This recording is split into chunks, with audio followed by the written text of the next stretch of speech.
നമസ്കാരം, പുതിയൊരു വീഡിയോയിലേക്ക് സ്വാഗതം. കേരളത്തിലെ വിനോദസഞ്ചാര മേഖലയ്ക്ക് ഉണർവേകുന്ന സീപ്ലെയിൻ സർവീസുകൾക്ക് തുടക്കം കുറിച്ചിരിക്കുകയാണ്. അതിനോടൊപ്പം തന്നെ രാഷ്ട്രീയ വിവാദങ്ങൾക്കും തുടക്കമായി. സീപ്ലെയിനുകൾ ആദ്യം അവതരിപ്പിച്ച ഉമ്മൻചാണ്ടി സർക്കാരും അന്ന് അത് എതിർത്ത ഇടതുപക്ഷവും ഇപ്പോൾ നടപ്പിലാക്കിയ സർക്കാരും അങ്ങനെ വാക്പോരുകളും നടക്കുന്നു. എന്നാൽ സീപ്ലെയിൻ സർവീസുകൾ കേരളമെമ്പാടും നടക്കുവാൻ ഇനിയും കടമ്പകൾ ഏറെയാണ്. കൊച്ചി ബോൾഗാട്ടി മറീനയിൽ നിന്നും ഇടുക്കി മാട്ടുപ്പെട്ടി ഡാമിലേക്ക് എയർക്രാഫ്റ്റ് കമ്പനിയുടെ ഡെമോ സർവീസാണ് ഇപ്പോൾ നടത്തിയത്. എന്നാൽ ഇതിൻ്റെ സർവീസ് നടത്തുവാൻ തയ്യാറായ ഓപ്പറേറ്റർമാർ ഇതുവരെ വന്നതായി അറിവില്ല. De Havilland aircraft of Canada limited എന്ന കനേഡിയൻ കമ്പനിയുടെ പ്രൊമോഷനായിട്ടുള്ള പറക്കലാണ് ഇപ്പോൾ നടന്നത്. സ്പൈസ് ജെറ്റാണ് ഡി ഹാവിലാൻഡ് കമ്പനിയുടെ ഇന്ത്യൻ പങ്കാളി. രാജ്യത്ത് എല്ലായിടത്തും സീപ്ലെയിൻ സർവീസുകൾ പ്രോത്സാഹിപ്പിക്കുവാൻ കേന്ദ്രം പ്രഖ്യാപിച്ച പദ്ധതിയാണ് Udan. Regional connectivity scheme RCS, small aircraft service SAS എന്നിങ്ങനെ 2 പദ്ധതികളാണ് ഉഡാനിലുള്ളത്. ഇതിലൂടെ യാത്രാ സൗകര്യം കുറഞ്ഞ മേഖലകളെ ചെറു വിമാനങ്ങളും ഹെലികോപ്റ്ററുകളും സീപ്ലെയിനുകളും ഉപയോഗിച്ച് ബന്ധിപ്പിക്കുക, കുറഞ്ഞ ചെലവിൽ ആകാശയാത്ര സാധ്യമാക്കുക എന്നിവയൊക്കെയാണ് ലക്ഷ്യമിടുന്നത്. സീപ്ലെയിനുകളിൽ 9 മുതൽ 15 സീറ്റുകൾ വരെയുള്ള ചെറു വിമാനങ്ങളാണ് സാധാരണ ഉപയോഗിക്കുന്നത്. കുറഞ്ഞ സീറ്റുകളായതിനാൽ വലിയ ചിലവാണ് സീപ്ലെയിൻ സർവീസുകൾക്ക് വേണ്ടി വരുന്നത്. ഉഡാൻ പദ്ധതി പ്രകാരം ഓരോ റൂട്ടിലെയും നിരക്ക് നേരത്തെ നിശ്ചയിച്ചു നൽകിയത് യാത്രക്കാർക്ക് ആശ്വാസകരമാണ്. യാത്രാ നിരക്ക് വളരെ കുറവാണെന്നതും മറ്റൊരു നേട്ടം തന്നെയാണ്.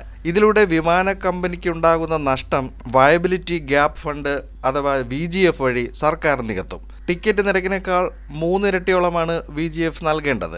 കേന്ദ്രഭരണ പ്രദേശങ്ങളിൽ 10% കേന്ദ്രം നൽകും. VGF തുകയുടെ 80% കേന്ദ്രം വഹിക്കും, 20% സംസ്ഥാന സർക്കാരുകൾ വഹിക്കും. ഇതാണ് ഉഡാൻ പദ്ധതിയുടെ രീതി. പക്ഷേ സീപ്ലെയിനുകൾ ഉൾപ്പെടെയുള്ള ചെറിയ വിമാനങ്ങളുടെ സർവീസിന് പുതിയ പദ്ധതി പ്രകാരം 100% VGFും സംസ്ഥാനം നൽകേണ്ടി വരും. കൂടാതെ വാട്ടർ എയറോഡ്രോം, പരിപാലനം, സുരക്ഷ, ഇന്ധനം നിറയ്ക്കുവാനുള്ള സൗകര്യം, ടിക്കറ്റ് കൗണ്ടറുകൾ, കാത്തിരിപ്പ് കേന്ദ്രം, ശുദ്ധജലം ഇവയെല്ലാം സംസ്ഥാന സർക്കാർ ഒരുക്കി നൽകണം. മുൻപ് 2013 ഉമ്മൻചാണ്ടി സർക്കാരിൻ്റെ സമയത്ത് എയറോഡ്രോമുകൾ ഉൾപ്പെടെയുള്ള അടിസ്ഥാന സൗകര്യം മാത്രം സംസ്ഥാനം ഒരുക്കിയാൽ മതിയായിരുന്നു. ബാക്കിയെല്ലാം എയർലൈൻ കമ്പനി നോക്കിക്കൊള്ളും. ഇപ്പോൾ തുടക്കം കുറിച്ച സീപ്ലെയിൻ സർവീസുകൾക്ക് ഇനിയും കടമ്പകൾ ബാക്കിയുണ്ട്. കേന്ദ്ര വ്യോമയാന ഡയറക്ടറേറ്റ് DGCA ഉൾപ്പെടെയുള്ള സാങ്കേതിക അനുമതികൾ നേടിയെടുക്കണം. പുതിയ ചട്ടങ്ങൾ രൂപപ്പെടുത്തുകയും വേണം. സീപ്ലെയിൻ പദ്ധതി പരിസ്ഥിതിക്ക് ദോഷമുണ്ടാക്കും എന്ന വാദങ്ങൾ മറുവശത്തും നടക്കുകയാണ്. എന്നാൽ അതിന് യാതൊരു പ്രശ്നവുമില്ലെന്ന് 2013 നടത്തിയ പഠന റിപ്പോർട്ടിൽ പറയുന്നുണ്ട്.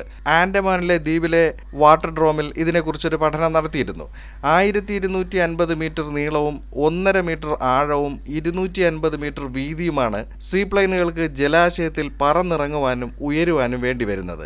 വളരെ പെട്ടെന്ന് തന്നെ ഇറങ്ങാനും പറന്നുയരാനും സീപ്ലെയിനുകൾക്ക് കഴിയും. അധിക മലിനീകരണവും സൃഷ്ടിക്കുന്നില്ല. മീൻപിടുത്തത്തെ സീപ്ലെയിനുകൾ ഗുരുതരമായി ബാധിക്കും എന്നതിന് അടിസ്ഥാനമില്ലെന്നും പറയുന്നുണ്ട്. ഇതുവരെ നടന്നത് സാധ്യതാ പഠനമെന്നാണ് റിപ്പോർട്ട്. ഡി ഹാവിലാൻഡ് എയർക്രാഫ്റ്റ് ഇതിനു മുൻപ് ആന്ധ്രയിലും പരീക്ഷണ പറക്കൽ നടത്തിയിരുന്നു. പദ്ധതി പൂർണ്ണമായും സംസ്ഥാനത്തിൻ്റെതല്ല എന്നതാണ് പ്രധാന വസ്തുത.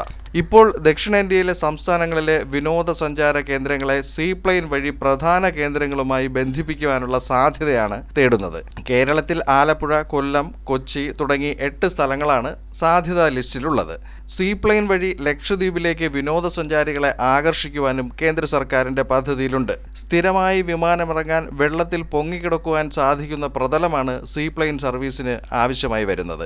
ഇവിടെ ആഴം നിലനിർത്തുകയും വള്ളങ്ങൾ, ബോട്ടുകൾ, വലകൾ എന്നിവയൊക്കെ ഒഴിവാക്കുകയും വേണം. മറ്റൊന്ന്, ഇപ്പോൾ എതിർപ്പ് പ്രകടിപ്പിച്ച വനം വകുപ്പിന്റെ പ്രസ്താവനയ്ക്ക് കേന്ദ്ര പരിസ്ഥിതി മന്ത്രാലയത്തിന്റെ അനുമതി നേടിയെടുക്കുകയും വേണം. സീപ്ലെയിനുകൾ പറന്നുയരുമ്പോഴും ഇറങ്ങുമ്പോഴും എഞ്ചിനിൽ നിന്നും പുറത്തേക്ക് വായുവിൻ്റെ തള്ളൽ, അത് ജലോപരിതലത്തിൽ ശക്തമായ ചലനം സൃഷ്ടിക്കുന്നത് ജലജീവി സമ്പത്തിനെയും അവയുടെ ആവാസ വ്യവസ്ഥയും ബാധിക്കുമെന്നാണ് മത്സ്യത്തൊഴിലാളി മേഖലയിലുള്ളവർ ഉയർത്തുന്ന പ്രധാന ആശങ്ക.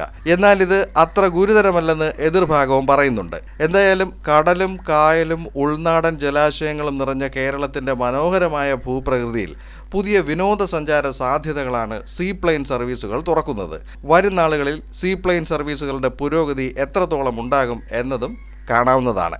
മറ്റൊരു വീഡിയോയിൽ മറ്റൊരു വിഷയവുമായി വീണ്ടും കാണാം. ചാനൽ സബ്സ്ക്രൈബ് ചെയ്യുക. വീഡിയോയ്ക്ക് ലൈക്ക്, കമൻറ്റ്, ഷെയർ എന്നിവയൊക്കെ നൽകുക.